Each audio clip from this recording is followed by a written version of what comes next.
I can confirm we are now live, Chair. Thank you, Sarah. I will, as before, I will ask each person present to confirm that they can hear and be heard. This is a legal requirement for virtual meetings. Where practical, please also can you have your video switched on. So I'll go through the members of the forum. So myself, you can obviously hear me and I can hopefully hear everybody. Kathy Weston. Yes, I can hear everyone. Vice Chair. David Bennett. Is David with us?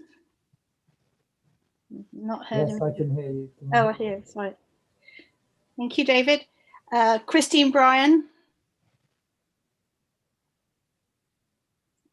Can't see Christine.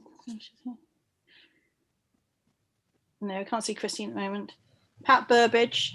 Yes, I can hear you, Chair. Thank you. Alex Davies. Yes, I can hear you. Paul Deneen. Yes, indeed. Nikki Emmett. Yes, I can hear you. Nikki Gilbert. Well, I know Nikki can because we've checked. I've got apologies from Ed Gwillam. Kimberly Harley. Is Kimberly here? Not at the moment. Joe Hedges. Morning. Yep, loud and clear. Thank you, Joe. Martin Henton. Martin has sent apologies, Chair. Thank you. Ali Jackson. No. Sue Jenkins. Is Sue here? I don't think I've seen Sue. Yeah. Paul Jennings. Paul's here. Yes, I can hear you clearly. Thank you. Steve Kendrick. No Steve this morning. Tim Knapp. Tim has sent apologies this morning, Chair. Tracy Neal. No Tracy at the moment. Chris Lerodonsky. Loud and clear. Sean Lyons. Hear you loud and clear. Rose Lloyd. Yes, I can hear you loud and clear. And Norman Moon. No, Norman. Thank you. So we also have Chair, we've also got Georgie Griffin. I think you've possibly skipped over. Oh, sorry, Georgie. Sorry. Thank you. Georgie. I thought I just missed my roll call. No, sorry. Mr. Line there. Thank you. We also have the following officers in attendance. Do we have Chris Baird, who's our Director for Children and Families? No, Chris has sent apologies, Chair. We have yourself, Sarah, who's our clerk. We have Malcolm Green, who's our Strategic Finance Manager. Yes, I can hear you. We have Les Knight, who's the Head of Additional Needs. Yeah, I can hear you, Julie. Thank you. We have Kerry Morgan, who's our Assistant Director for Education, Development and Skills. Kerry, I think you're here. Yeah, I can hear you, Julie. Thank you. And we have Lindsay McCarty, who's our Public Health Specialist. Morning. Yes, I can hear you. Thank you. Thank you, Lindsay. We also have in attendance Councillor Carol Gandy, who's the Chair of Children and Young People Scrutiny Committee.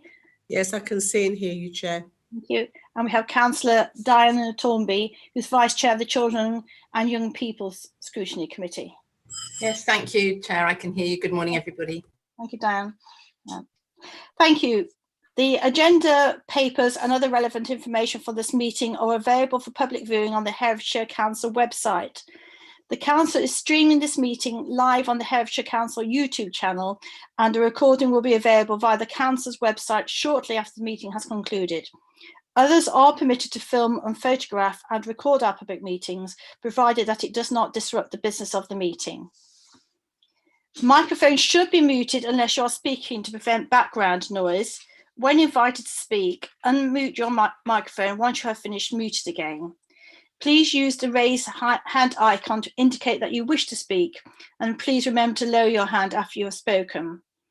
Where forum members are required to vote on an item, we will conduct an electronic vote. If there are any problems with electronic vote, I will ask each member in turn to indicate verbally if they are for, against or abstaining.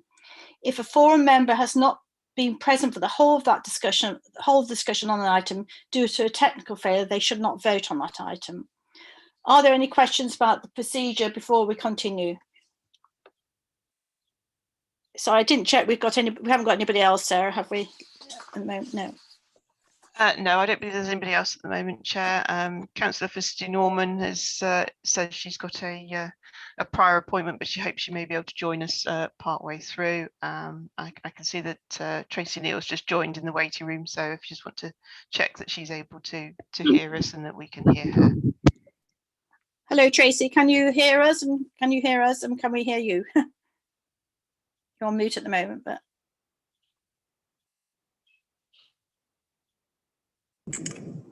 Hi, Julie, all right? Yes, thank you. We're just checking everybody can be heard and we can hear them. So we can do that. Thank you. Thank you. Right, we'll go to the items on the agenda. So first we have apologies for absence. Are there any apologies, please, Clark? So I've had apologies noted from Ed Gwillam, Martin Henton and Tim Knapp. Thank you. So item 2, name substitutes. We are to receive, are there any name substitutes? No, I've not received any notifications, Chair. No, thank you. And declarations of interest. Are there any declarations of interests? Thank you. So item 4 is to approve and sign the minutes of the meeting held on the 15th of January 2021. So can I ask, are there any matters arising not dealt with elsewhere on the agenda? Has anybody got any matters arising? No. You're happy, thank you.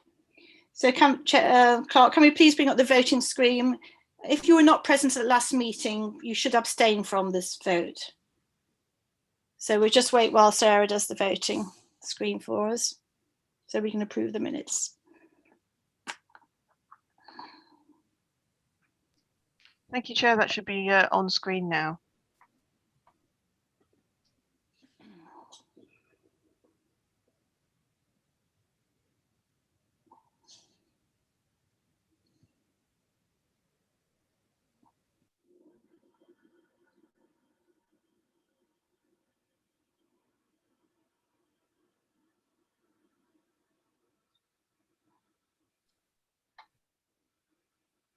Thank you, Chair. So we've got one abstention on that and the rest in favour. So those are carried. Thank you. Thank you, Sarah. So now we'll go on to item 5, the main item of the agenda today. So this is to consult on the dedicated schools grant high needs budget for 2021-22 prior to recommending to the Cabinet Member for Children and Facilities for approval, and to consult on the information plan for the improvements to the high needs matrix and the associated revisions to the tariff funding for 2021 following consultation with schools and parent carer groups. So Chair, can I call, sorry, that's me. Sorry, can I call on Malcolm and Les to present to the forum? Paul. Before we just start, Julie, Christine Bryan's just joined us, so if we can just check that she can hear us and that we can hear her. Hi, Christine. Can you hear us? I can't see Christine. Open. Christine, can you just confirm that you can hear us and we can hear you, please? Christine Bryan. It said it was connecting to audio, I think. Oh, did it? Sorry, thank you. Not a visual.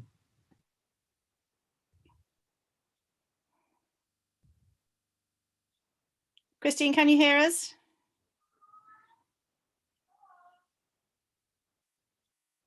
Oh, it says connecting to audio now on mine here. It's got a tick on there now, I think. All right. Christine, can you hear us? Yeah. I think we can hear, hopefully we can hear her. Right, so I'll go back. And can I call on Malcolm and Les to present to forum? And Paul may wish to make some additional comments for us from the budget working group. Thank you, Malcolm. Right, thank you, Julie. The report on the high needs budget contains 2 items really. The first is the high needs budget for 21-22, and I'll talk to that. And the second part is the implementation of the revised and improved high needs matrix. And I'll ask Les to say to present that bit if that's okay. The background to the report is as in previous years, in that we consulted schools in the autumn budget consultation. And in that consultation, we assumed the DFE would provide an additional £2 million of income, and that money would largely be spent on £1 million to fund complex needs pressures and £500,000 for out of county places. When the budget report came to Schools Forum in January, we had revised the complex needs forecast, and that £1 million was no longer required, although we still needed to provide £500,000 for out of county places. That £1 million was reallocated so that a third of it went on teachers' pay and pension grant for special schools and high needs units. A third of £1 million, just over, went on funding the New Beacon College, and the remainder was to be spent on the SEM protection scheme, new tariff support for Les as part of the agenda, and then growth in places at Hampton Dean and Bishops, and that was where the £1 million went. That is still largely in the report today. So I've got a little PowerPoint presentation which I'd like to go through that just goes through some final adjustments to those proposals. If I can find my share screen.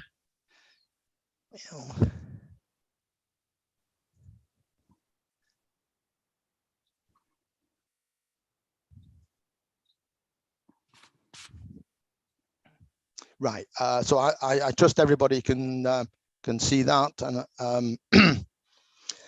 just to remind people, for the current year we are forecasting an overspend of around £500,000, and that is largely due to spending on independent out of county special school places. That overspend will reduce our available DSG balances from 0.6 million to £1 million to £100,000 or £0.1 million.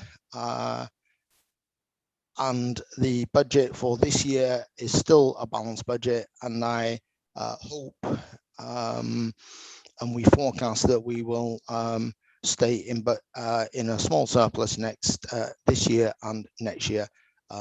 We are one of the few councils nationally that do not have a high needs deficit, and I've got a few slides to show at the end that puts that into some perspective.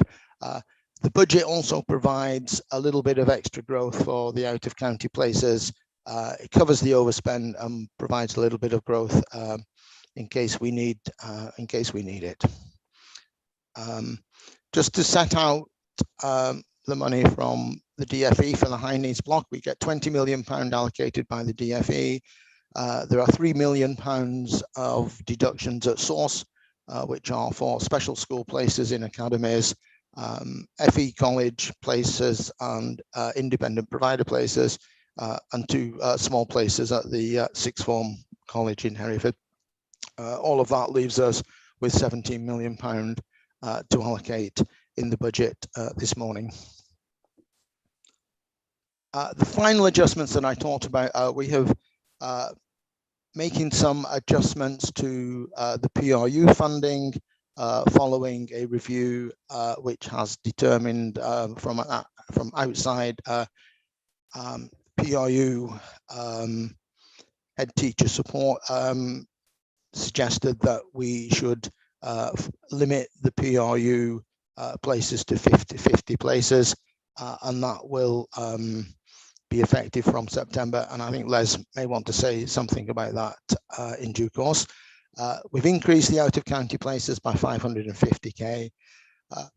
At the budget working group at the beginning of March, the budget working group accepted our proposals to add an additional 3% onto tariffs D to F, which would avoid having to implement the minimum funding guarantee for special schools, so that all special schools received at least the same money under the new tariff proposals, and there was no need to put special support in. The budget proposals also maintain the PRU support fund, which is likely to be necessary due to the sort of lack of trading income from secondary schools due to COVID. It increases the SEN protection budget. And again, as we have in the last few years, it maintains the SEN support central services at their current budget levels. The proposals for the high needs tariffs that we presented to the budget working group, by adding 3% additional to tariffs D to F, that ensures that Boscourt is £12,000 better off under the new proposals. Black Marston is £500 better off. Previously it was a negative, so that is an improvement. Brookfield is 19,000 better off, Westfield 60,000, and the mainstream tariffs D to F are 93k better off under the new proposals. It has been a complicated business to set the new tariffs to make sure that everybody receives at least the same money whilst keeping the spend within the budget envelope that we have.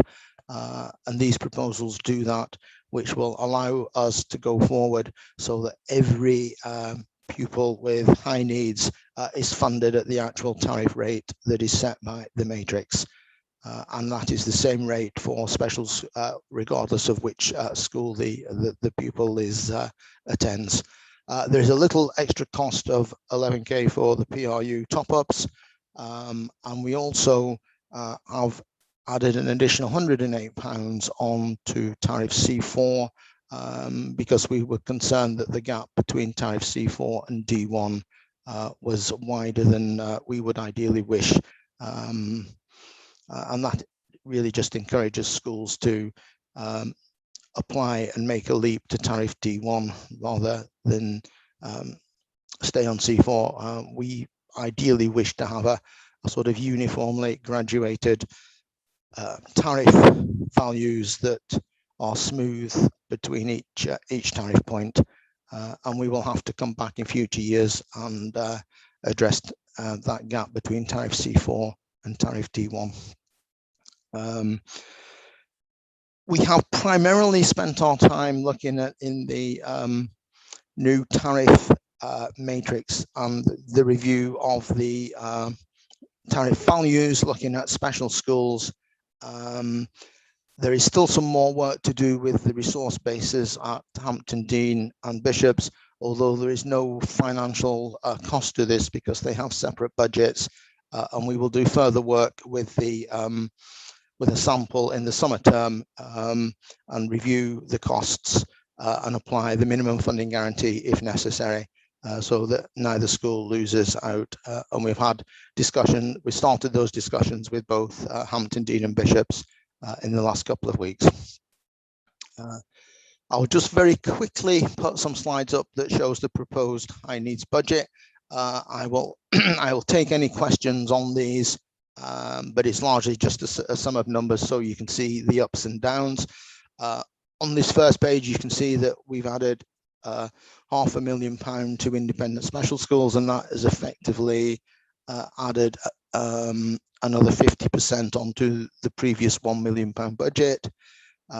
There is no contingency within the high needs budget whatsoever now that we've had to set that to zero. There are small increases in the number of special school places and the inflation on the school top-ups. The nurture groups is still continuing, the money is there, although the implementation of our plan has been delayed due to COVID. The SEN protection scheme costs have increased, and the home hospital teaching costs will also increase. Again, and the small increases on all of the other costs to do with top-ups, the PRU support fund. The teachers' pay and pension grant has been absorbed within the school funding formula for mainstream schools, and the same applies to special schools and special units, and we are required to fund the pay and pension grant at £660 per place, and this provides the budget to do that. We have agreed with the DFE that the council will underwrite 20 places at the new Beacon College. So if there are fewer children than 20, the council will make the difference up. So there is £200,000 in the budget to do that. Hopefully, we will not be called upon to provide that, so that will give some surplus in the budget. I've talked about the 3% extra on the tariffs and the extra on C4, and of course we will have to fund top-ups at Beacon College. The support services budgets will stay as they are with no inflation, and we have maintained that for the last 3 or 4 years. There are charges and income proposals in the budget, and I know schools receive invoices for H3 charges and PRU charges, and it just needs to be said that without those charges we would not have a balanced budget, and we would not be able to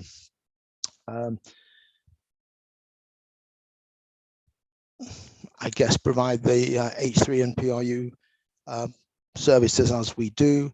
Recoupment is a charge. We have a net income from other authorities for taking their children into Herefordshire schools, and of course there's the transfer from the schools block and central block, which we discussed in January, which again all help to make sure that the high needs budget is entirely balanced. As always, there are some caveats, which I've largely set out before. We should be able to put some money aside from the Beacon College budget to add a little bit of security to the out-of-county places budget, but that depends on the number of places and further discussions with the DFE. Work streams for the future is to implement the nurture provision, implement the improved high needs tariff.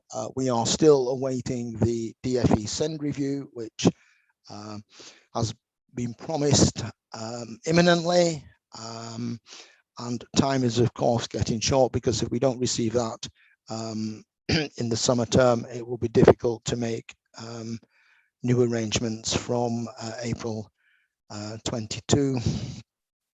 And we, as I mentioned before, we will implement reduced places in the PRU to fit the building space available. The next steps are, after today, the high needs budget will go to the cabinet member for approval. Can I ask Les at this stage, Chair, if he can say what needs to be yes, that's fine, unless anybody immediately wants to ask a question, but I'm sure everybody's happy to wait to the end. Does anybody immediately want, shall we take questions after Les has spoken? Probably that's best then. Okay, Les, would like to continue?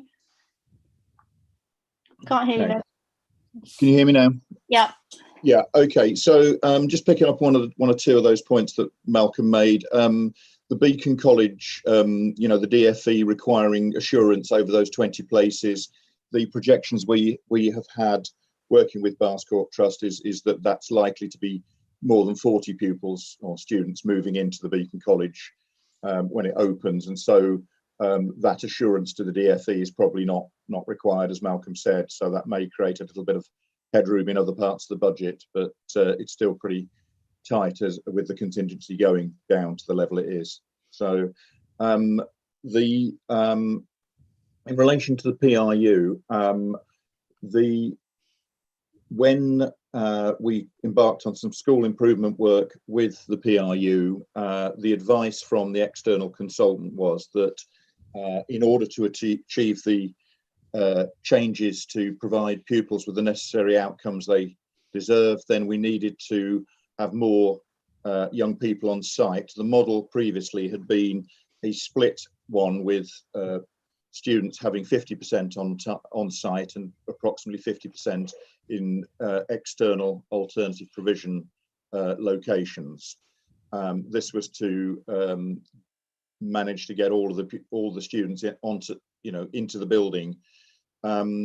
The advice we received was that from an outstanding PRU leader was that we needed to change that diet so that the students had the majority of their time on the PRU site working on their core curriculum. So basically the expectations around PRUs have changed dramatically over the last 4 or 5 years. At the time we made those original plans, you know, it was all about engagement and less about the curriculum, but times have changed and expectations have changed, and therefore we have to change the model.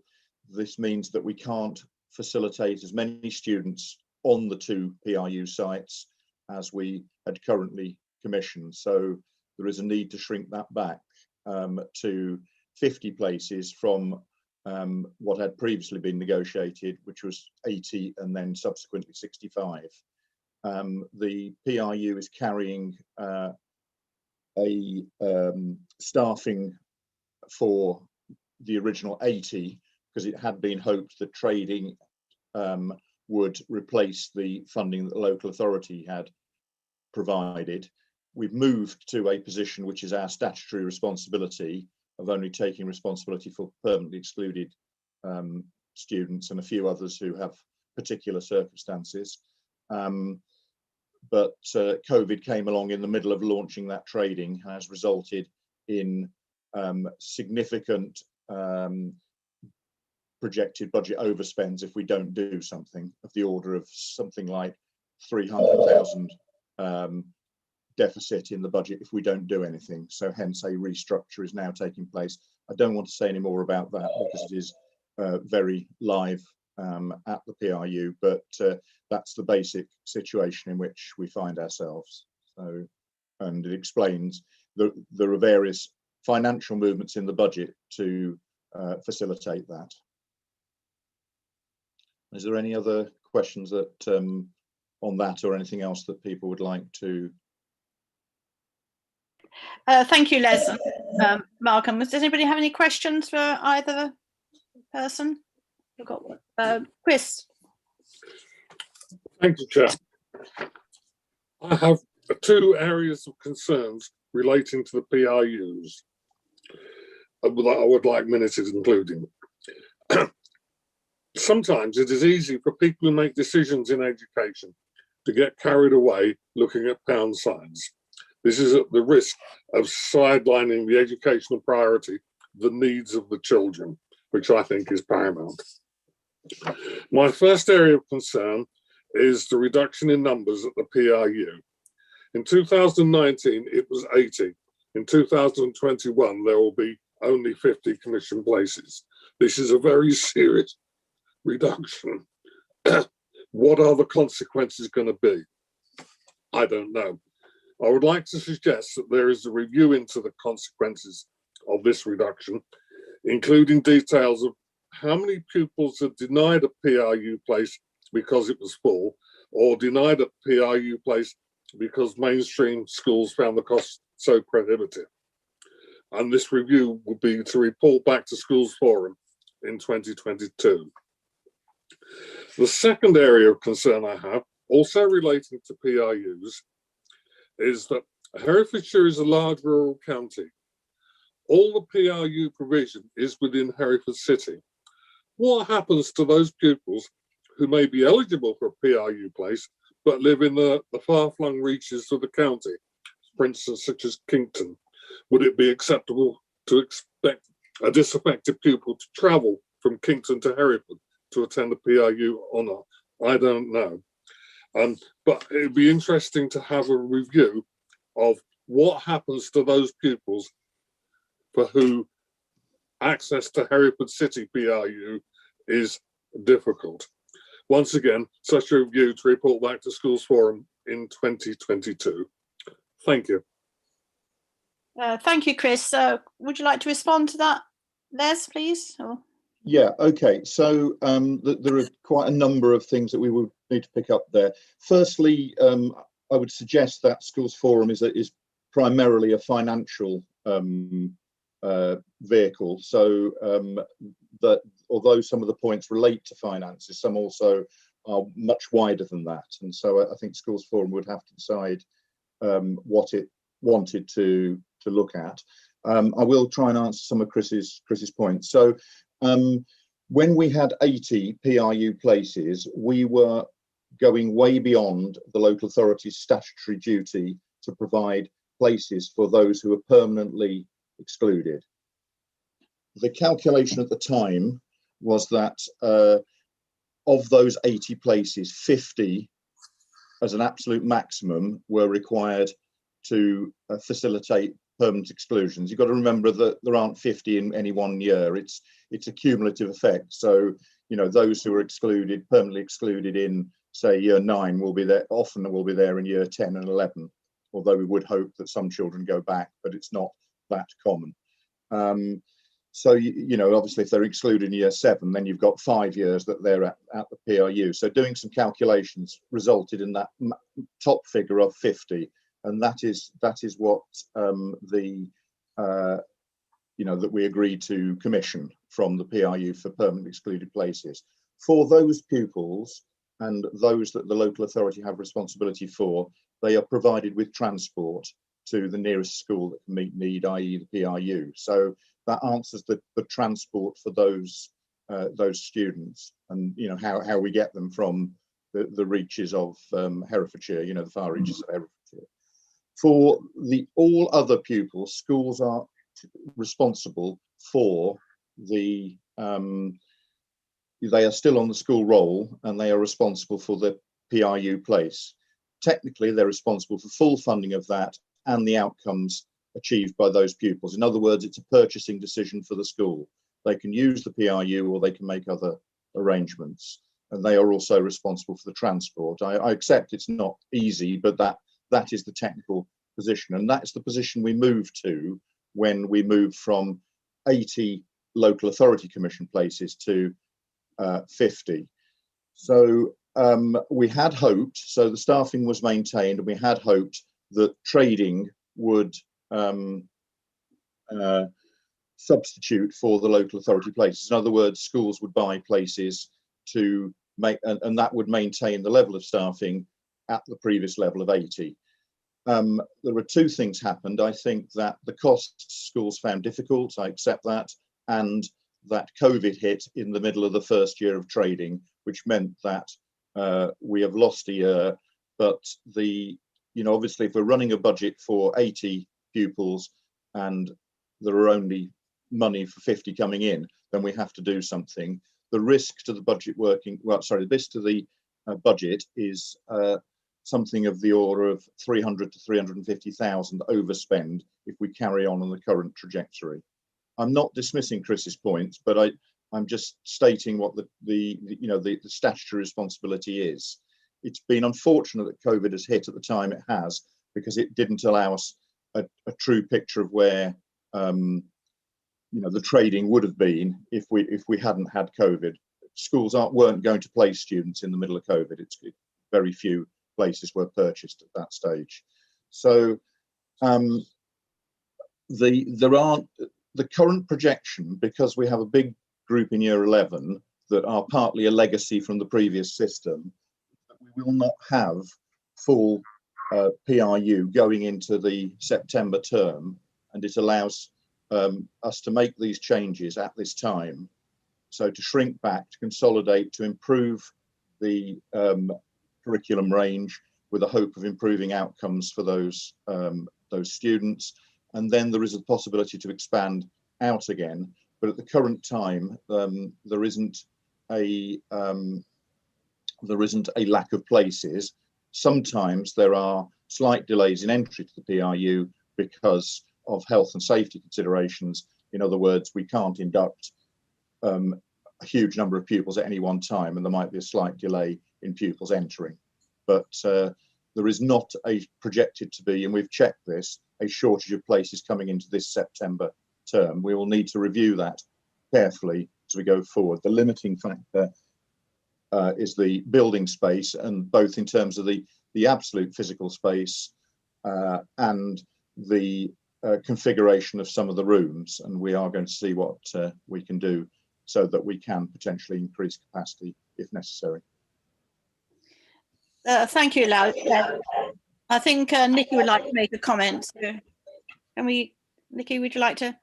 Yeah, thanks. I was just wondering, I'm just looking at the capital strategy, therefore, will that need to be readjusted? Because at the moment, the preferred option was to expand one of the current sites to accommodate all pupils on roll. I would agree with Chris. I don't think it's realistic to assume that numbers are going to drop. And if the advice from this outstanding consultant that you've brought in is that outcomes are better by having them on site for longer, then the current capital strategy suggestion for the PRU provision is not then going to be sufficient. Thank you. Yeah. Shall I respond to that? Yes, please. Yeah. So the as Nikki said, the PRU work on the PRU is in the capital strategy. I mean, for those that don't know, we have the PRU on 3 sites. We have St David's, which is sort of better fabric but has small weird shaped rooms, I think is probably the fairest way, which mean that you can't get the right numbers of pupils in classes. The Aikenbury site has got better classrooms but is poorer fabric, if you want a phrase. And there is the H3 site, which is now H3 is now structurally part of HPRS, the PRU. It has the status of a maintained local authority school. So and H3 is part of that, and that is on the site of Riverside campus, not far from Asda. So other supermarket brands are available.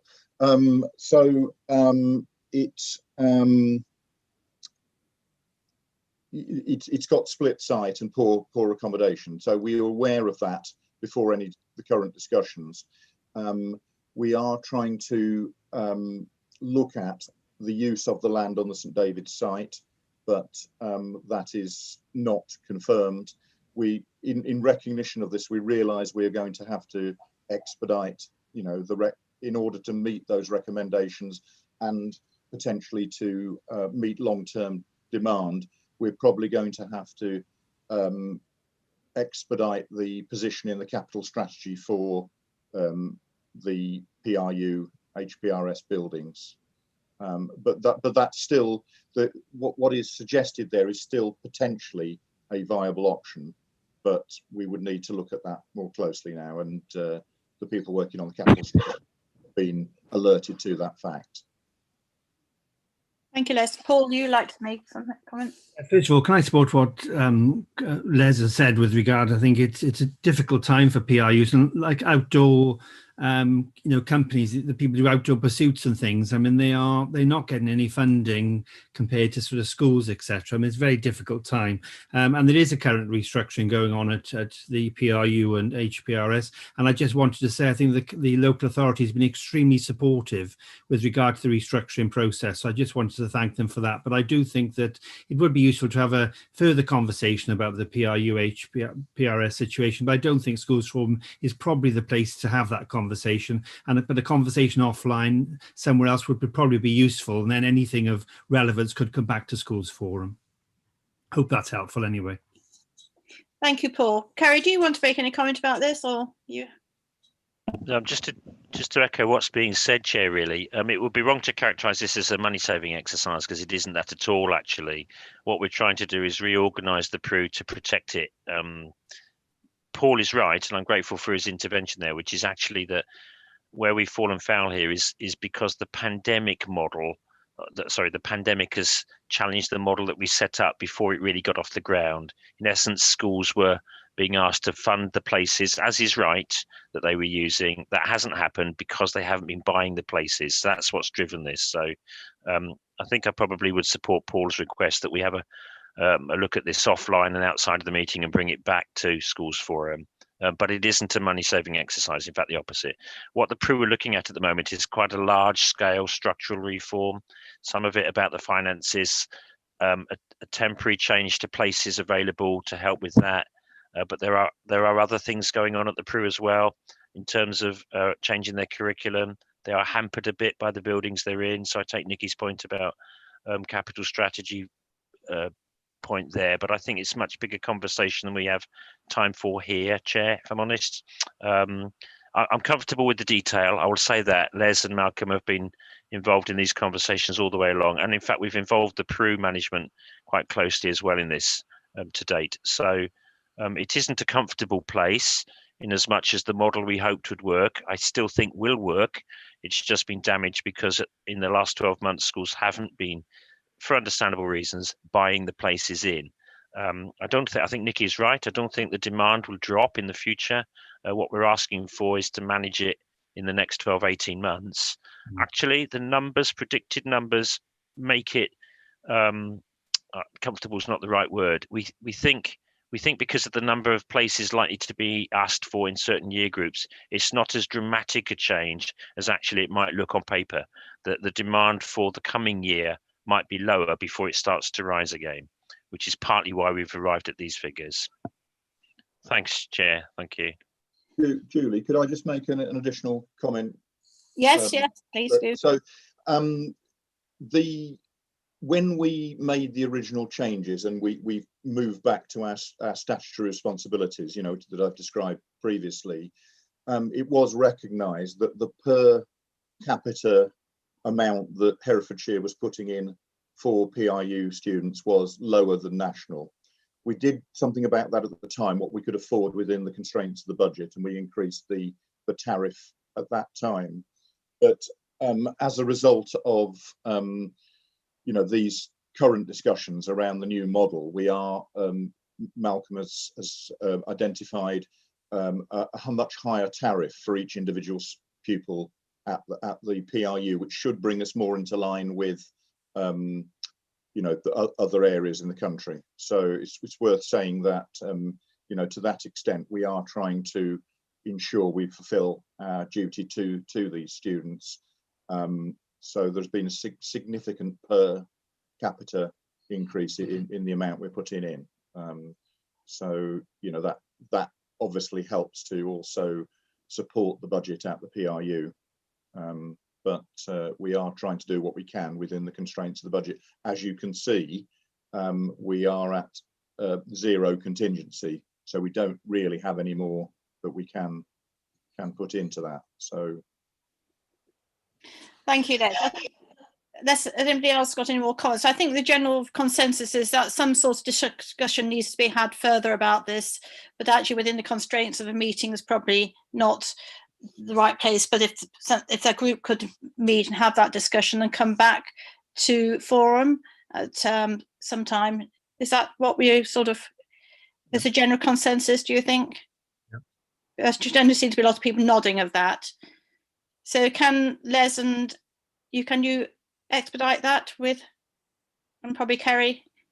Yeah, thank you, Chair. Yeah, Malcolm and Les and I will pick it up outside of the meeting, Chair. Thank you. And come back to schools forum when we've got a bit more detail on it. Thanks. Chris, are you happy with that as you initiated this discussion? Yes, I would also like to be involved in the working party looking at it, if possible. Okay, I'll let the others contact you on that one. Thank you. Thank you. Are there any other questions on regards what Malcolm and Les have presented to us? I can't see any hands raised. Are we going to go for the vote now, or are you going to do the rest of your slides now? I'll just cover the remainder of the slides, Julie, if I may. Yeah, okay.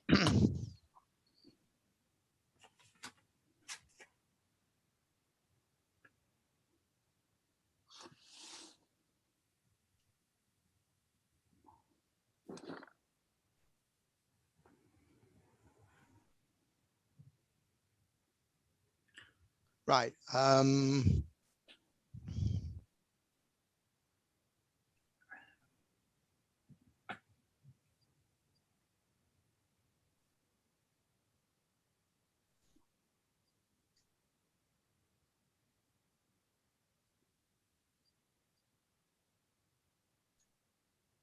Right, can everybody see that? Yeah. Yeah. Yeah, okay. I tried to get it on full. There we go. Right. Brilliant. Right. Okay. There are 3 DFE consultations out at the moment.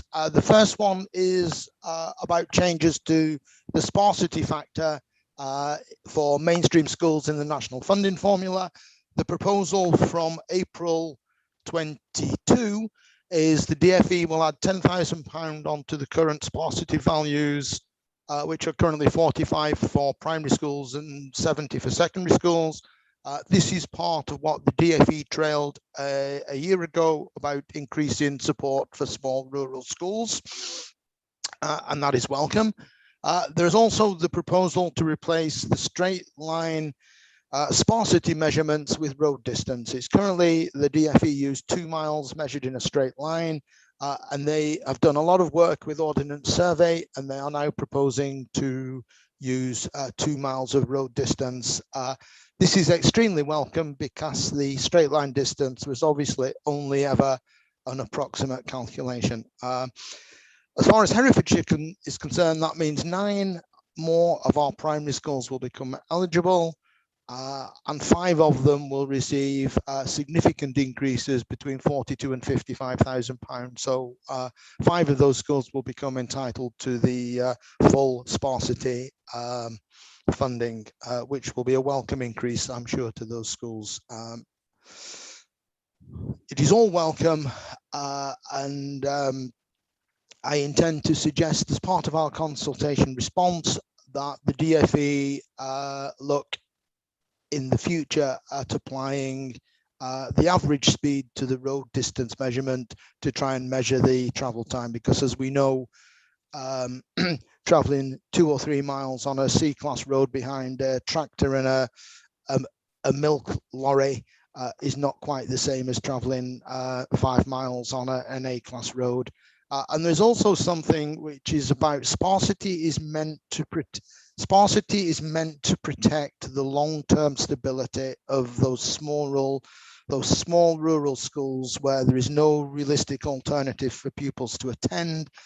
It shouldn't really be dependent upon today's pupils and today's location, because once you ever close these small schools, you never come.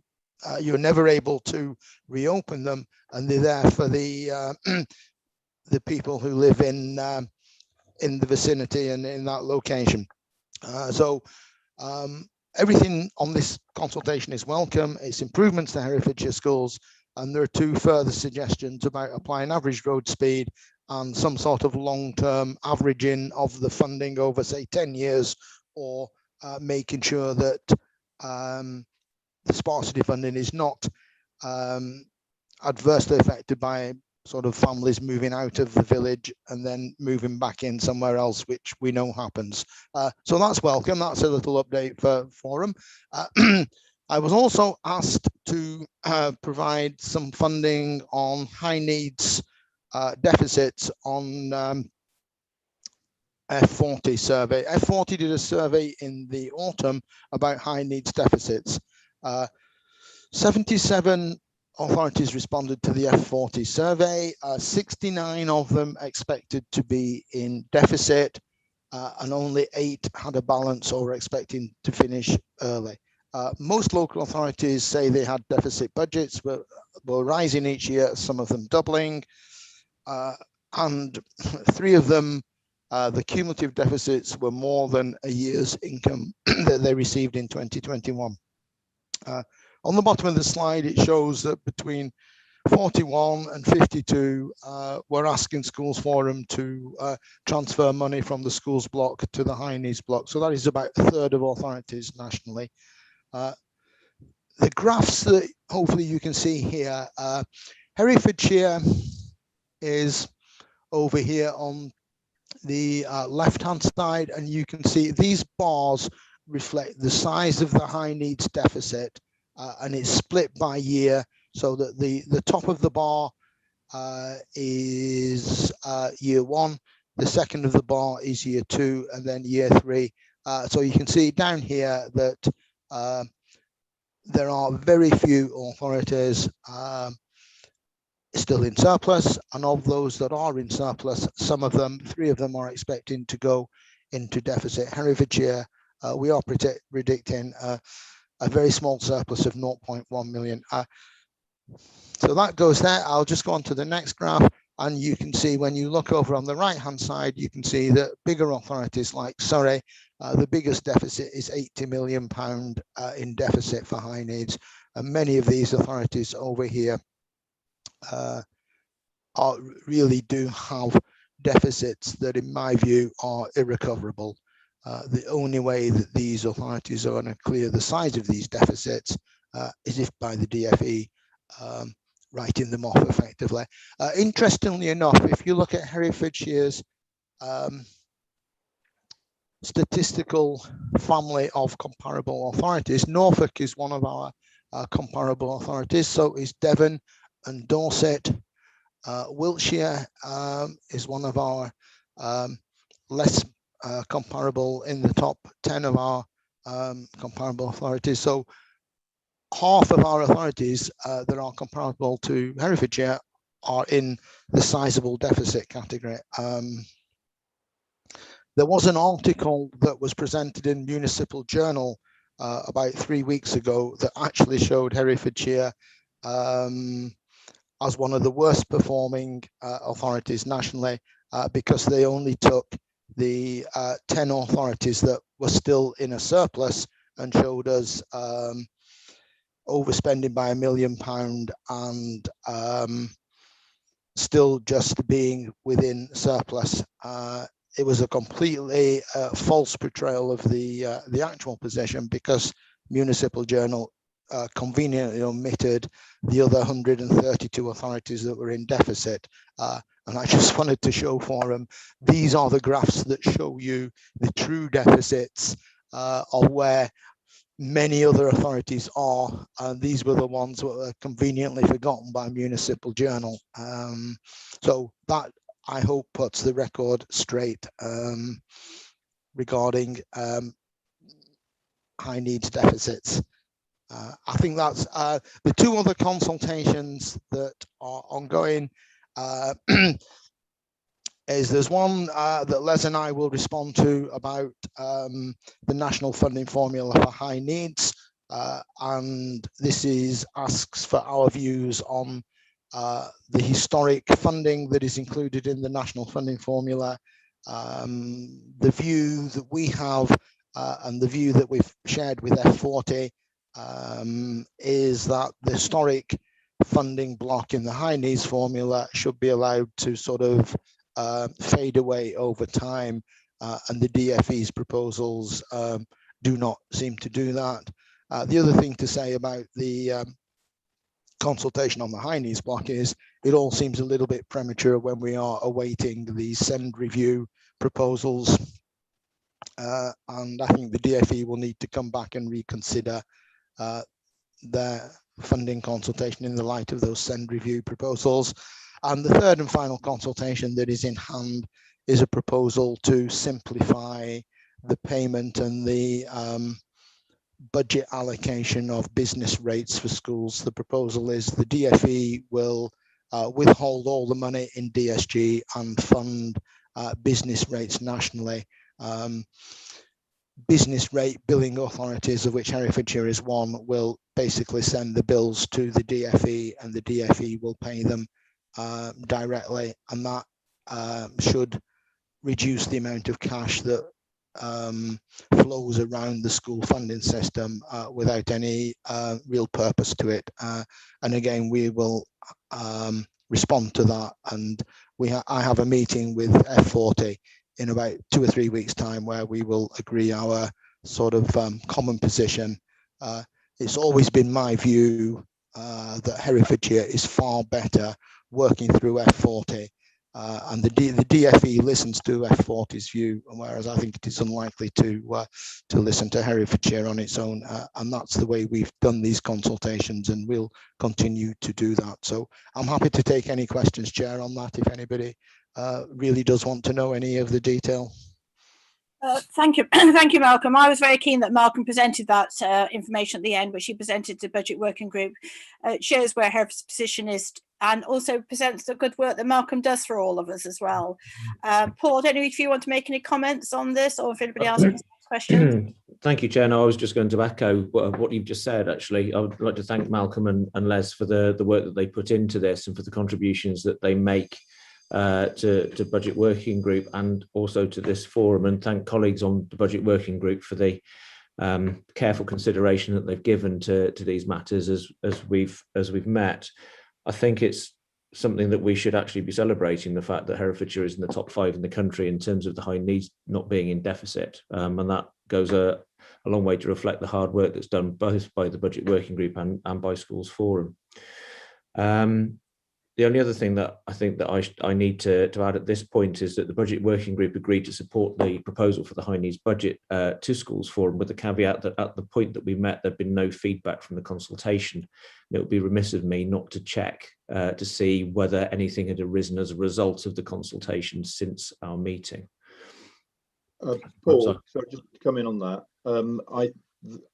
I think we're going to go to the high needs matrix at the end, are we? To talk about that. Was that your intention? Yes, I think so. I think we still do need to talk about the high needs matrix. So, okay. I mean, the floor, I guess the floor's yours, Les. Yeah, I have got some consultation. Thank you. You'll be pleased to hear some responses. So, right, okay. So, high needs matrix. We did present this at the last meeting, but I'll go over some of it very quickly. So, there had always been an intention to review the high needs matrix from its inception in 2014-15. There was a small amount of work done to revise the tariff boundaries into finer graded tariffs. So, you know, instead of A, B, C, D, into A1 and 2, B1 and 2, C1 to 4, and so on. But beyond that, there hadn't been a fundamental review of the matrix itself, which is the wording that describes pupil needs, and that would then follow that we might or might not need to revise the framework within which that sits that generates the funding. So the reasons for the change, all of this is in a paper at the end of the papers, so I won't go over that in detail, but we'd found that some of the descriptions of need weren't as sort of, they allowed for ambiguity, and so some schools and some officers were scoring them in one way and others another way. Some needs, principally autism and learning difficulty, were sort of in some places being double counted, and so that's obviously not ideal in a matrix. At the upper end, the more severe end, the matrix wasn't catering for those descriptions of those children with significant medical, physical and learning difficulty needs in our special schools. And so we were having to make exceptional decisions outside of the matrix. And obviously, if you're going to have a funding matrix, you want it to capture the needs of almost all of your pupils. So the aim with the new one is it does capture that very severe end of need.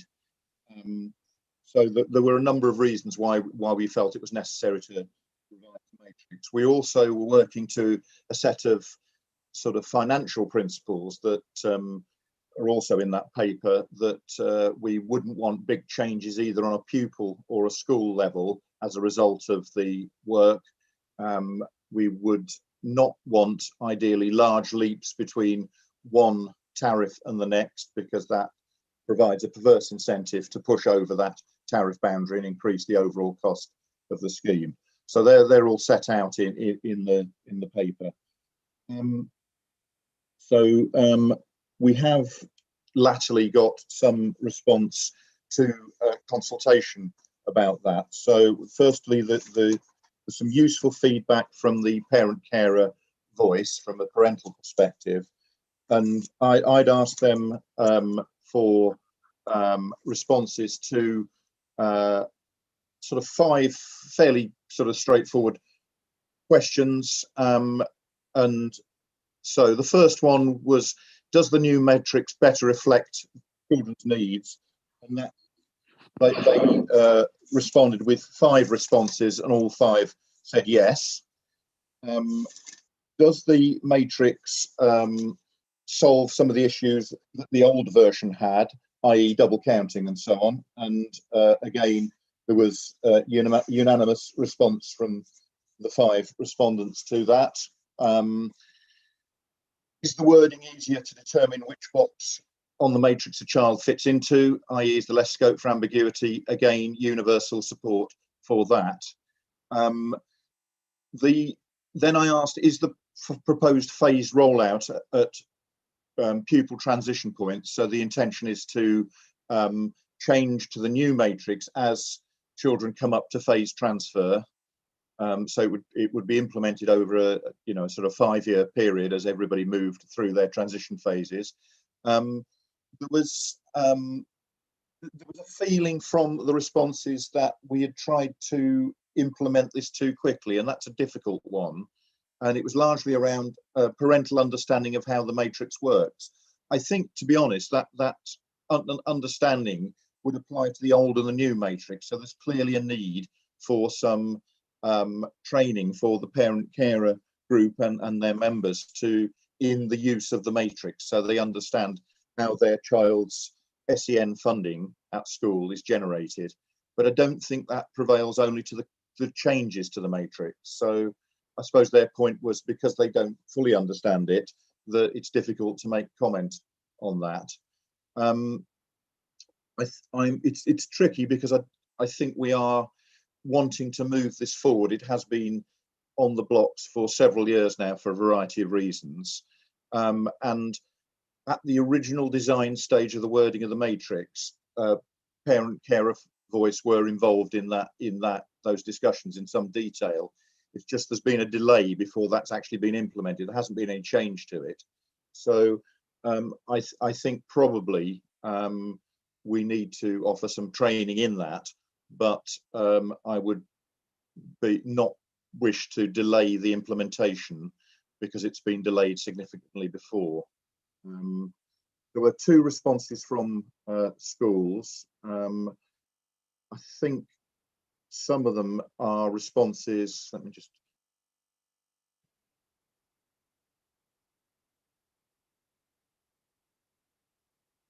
They only came in this morning to me.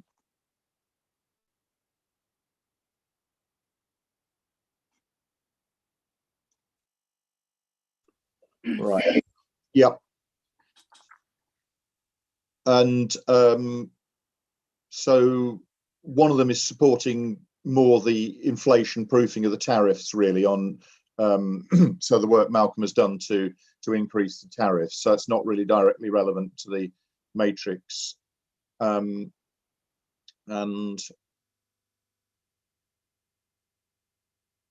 request for further training for Senkos.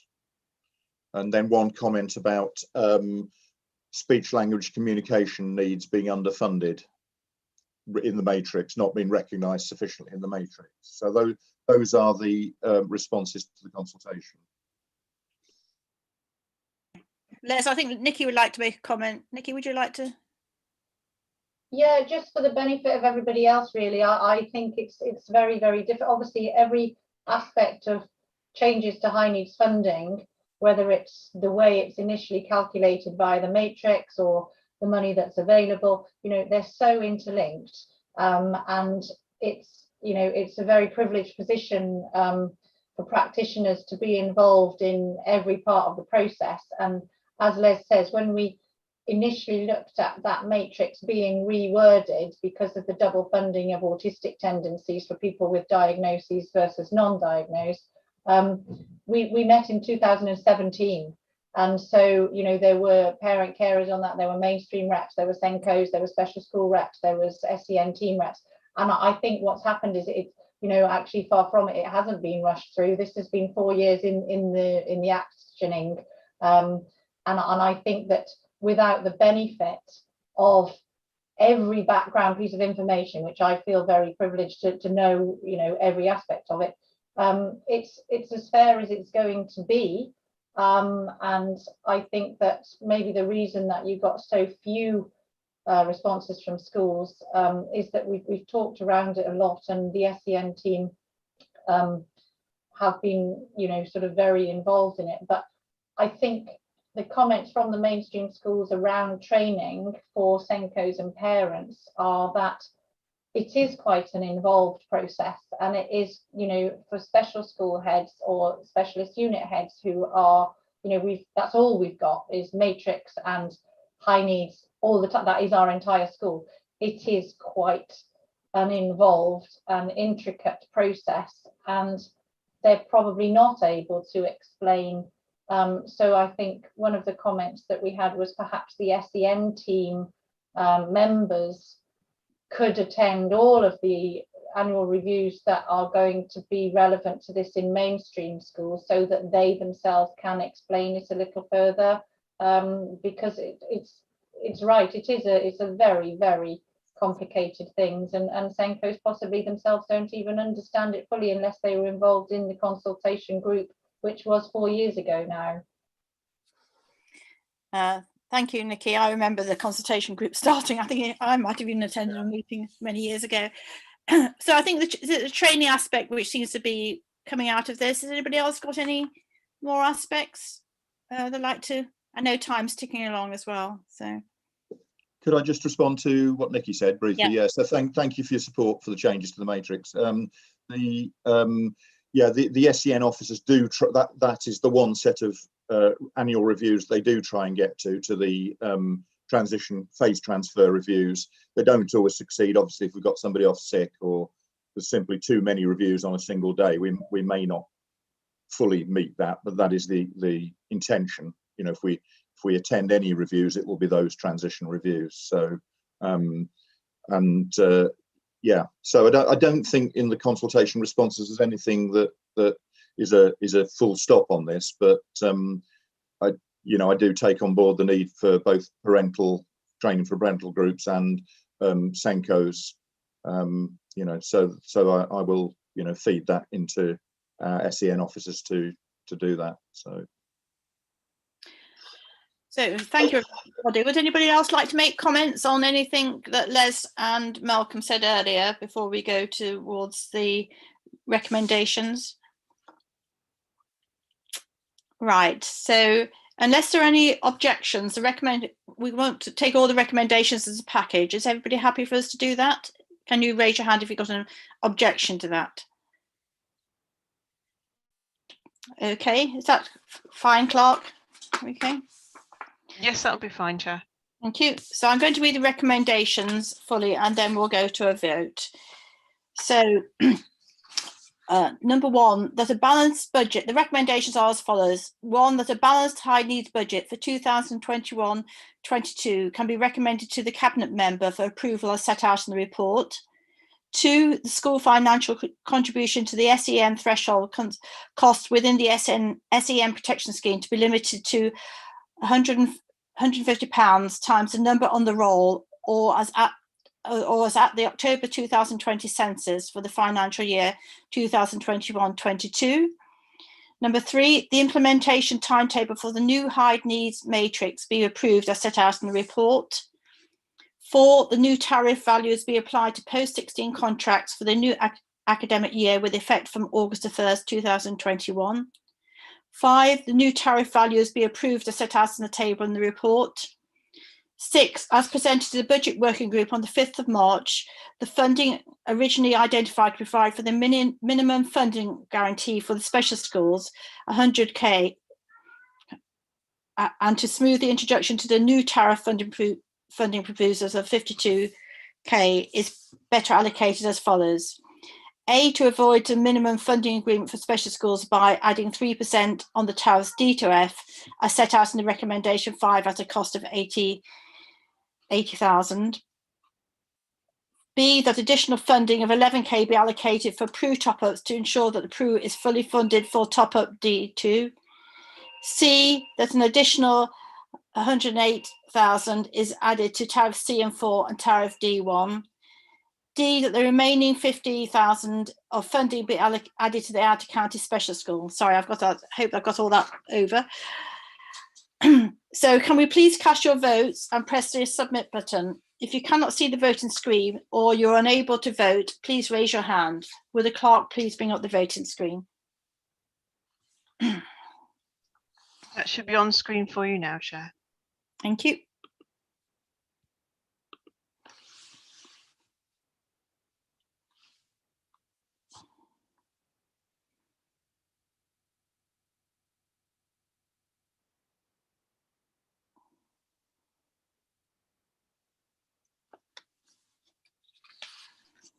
I can confirm that's been unanimously approved, Chair.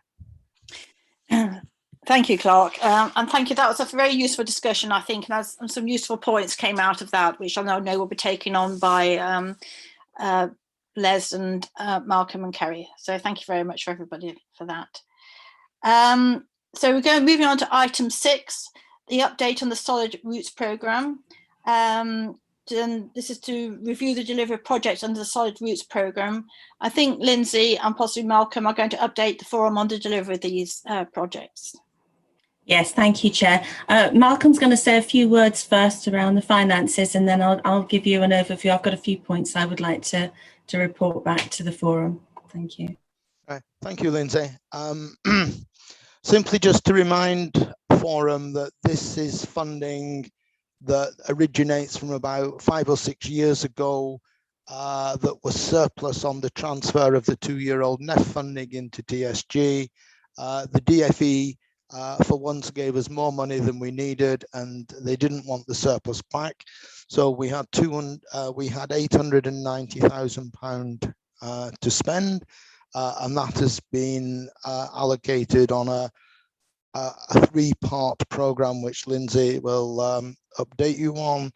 Simply to say, at the end of the project, when all the contracts are finished and all the work is done, there is likely to be a small surplus remaining, and we would like to suggest that as part of that, we will have discussions with the budget working group on how best to use that surplus. It's possibly up to £100,000 that will be remaining, but we haven't finalised any figures yet. So we'll come to the budget working group in due course. If there's any questions, I'm happy to take them, but I'll hand back to Lindsay. Thank you. Thank you. So yeah, I'd just like to make a few points. The Solid Roots programme encompasses 3 strands of work. It has done over the last 2 to 3 years, utilising, as Malcolm says, an historic underspend. And the aim is to support improvement in early years outcomes, particularly around early speech and language, service development and training specifically, training and support for early years settings, and parenting support through training of professionals and online courses for parents. And then there was also a one-off small sum of money that went towards birth trauma training, which was specifically for midwives. Each strand of work has developed an extensive delivery model with local sustainability at its core. So we appreciated the fact that this was a one-off sum of money, a fairly large sum of money. So in order to make it the most effective we could make it, we actually need to make sure that there are some legacy and sustainability factors built in.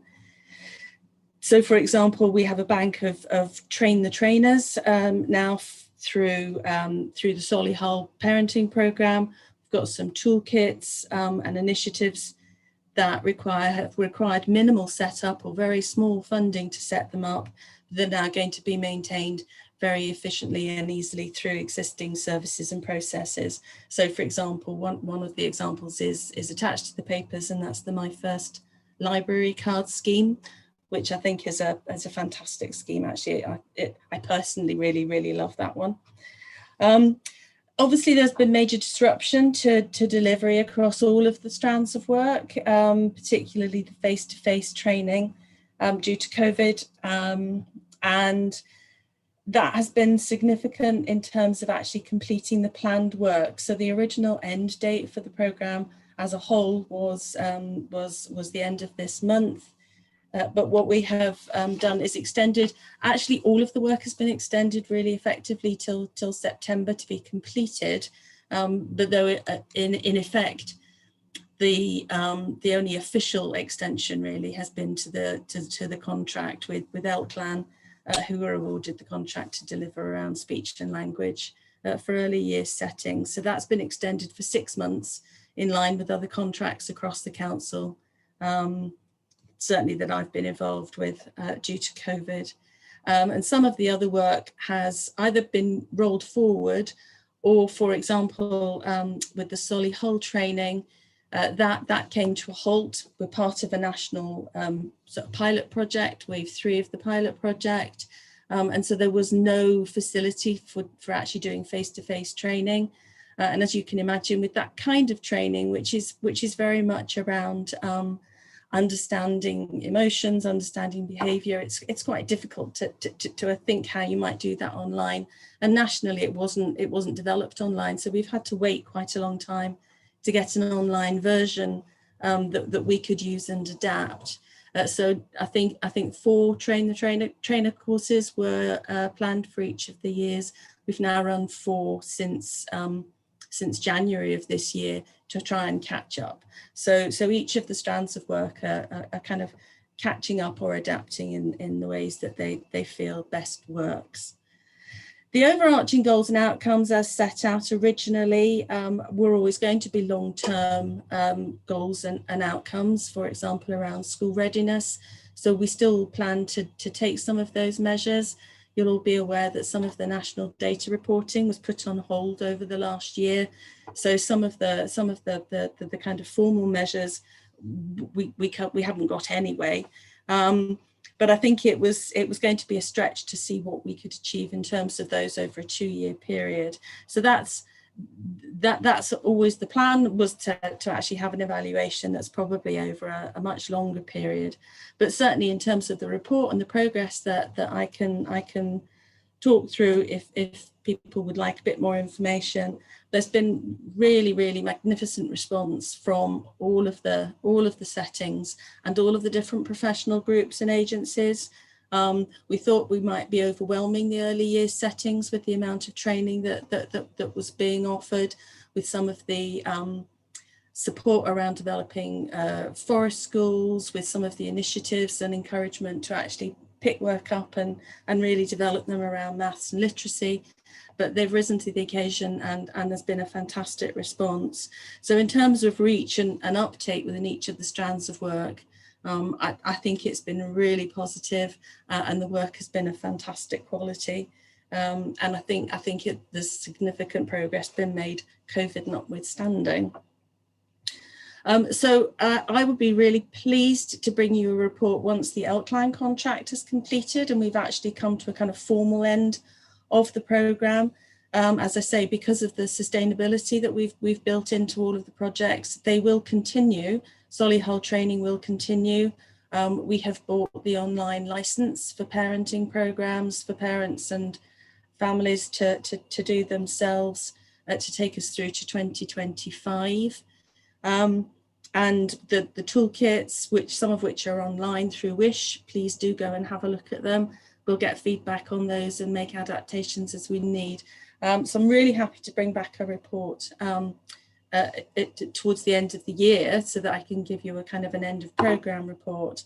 And then I think probably a kind of more formal evaluation report, if the forum would be pleased to receive that, could be back in 18 months or so, when I think we've probably got a more realistic overview of the evaluation.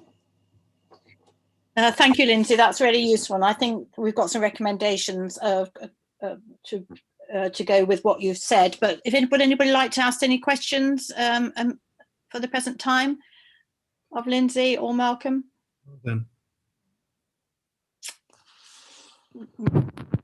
Yeah, so I think everybody was probably be going on with what the reports you said you would be happy to make. So we've got a couple of recommendations here to go with that. So if nobody's got immediate questions, I'll read those out. So the recommendations are as follows. that schools forums have reviewed the progress on delivery of projects under the schools routes programme, and B, the budget working group be asked to consider proposals for allocation of any surplus funding that may be available at the end of the current contracts and make appropriate recommendations. Yeah. I think that, do we have to vote on that? Sorry, Sarah. Yes, I've got a vote prepared, Okay, Chair, so yes, we can thank do you. that just to formalise it. So, Rose, did you want to say something? Sorry. No, sorry. Okay, so if we're happy with that, we'll go along with that, and we'll be expecting the reports further from Lindsay in the future. So can we have a vote on that one, please?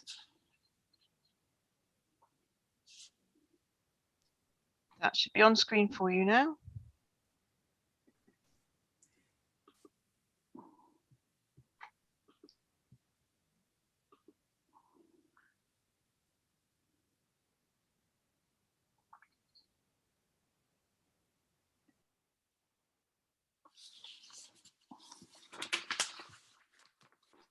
And that has been approved. That's great. Thank you, Lindsay, for your time, and we look forward to hearing from you in the future. Thank you very much, Chair. We just got a procedural additional thing for which Sarah's just going to talk to us about the meeting status, whether virtual meetings will continue or what. So Sarah, could you just give us a quick update on that, please? Yes, happy to do that, Chair. So since last spring, when we went into lockdown, we've been operating under the temporary arrangements that were put in place to allow the forum to meet virtually, and the DFE have now made those arrangements permanent. So it is open to us to continue to meet virtually or to meet physically or some hybrid arrangement, obviously in line with whatever coronavirus regulations and restrictions are in place at a point in time. My suggestion would be probably that we continue as we are for the next meeting in July, and then we perhaps have a discussion about how we want to proceed for the next academic year. But I just thought it was an opportunity to just take any initial thoughts if anyone had any particular views, either for or against the continuation of the electronic means of meeting. Thank you, Sarah. I think as chair, my view is that obviously I think the virtual meetings have been very successful. I think the attendance has been much higher than it is if we all have to travel into Hereford, and that I know Nikki once said, you know, obviously coming, a lot of you live at a distance, and you can give this sort of time, whereas if you've got to add in that time for travelling, then that's quite difficult. I think personally, I think discussion's been quite good. People have added in and haven't felt daunted by the electronic being. So I personally think certainly for July that we should carry on like this. But Paul, would you obviously going to make a comment? Yeah, I think really the most important thing is what head teachers feel and those who are running schools. I mean, to come into Hereford City for a meeting, and it takes up half a day effectively, and I think it's important to get their feedback. And I think the one thing of the pandemic is the use of virtual meetings, I think we've all been sort of pushed into them, and I think they've been a great success story. So my personal view would be to continue what we've been doing, because it's been working well. More people are engaging, more people are turning up. You've got the sort of quote, the quotient number, etc.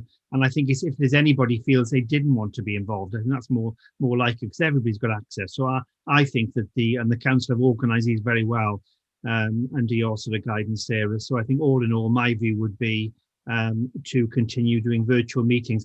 Though if there's a special event or whatever, then we can look at it. But I think let's use virtual until we think otherwise. Thank you, Paul. Nikki, you wanted to add a comment? Just to say, not only the same, but yes, from a schools practitioner point of view, to actually leave the site for 4 hours possibly is sometimes a risk that you might not want to, but you can dip in and out, and if something was to happen just outside my door here and I needed to give a head teacher's attention to somebody for 10 minutes and then I could come back in, that makes it so much better to be able to do that, and everybody understands those situations. And yeah, I have pretty much, I think, attended every one, and I know pretty sure I wouldn't have been able to attend everyone if they were in the town hall. So I'd agree. I think it's worked really well. Some meetings, you know, I can't wait to get back around the table, but something like this, I think it works really well. Thank you, Nikki. Paul, would you like to add?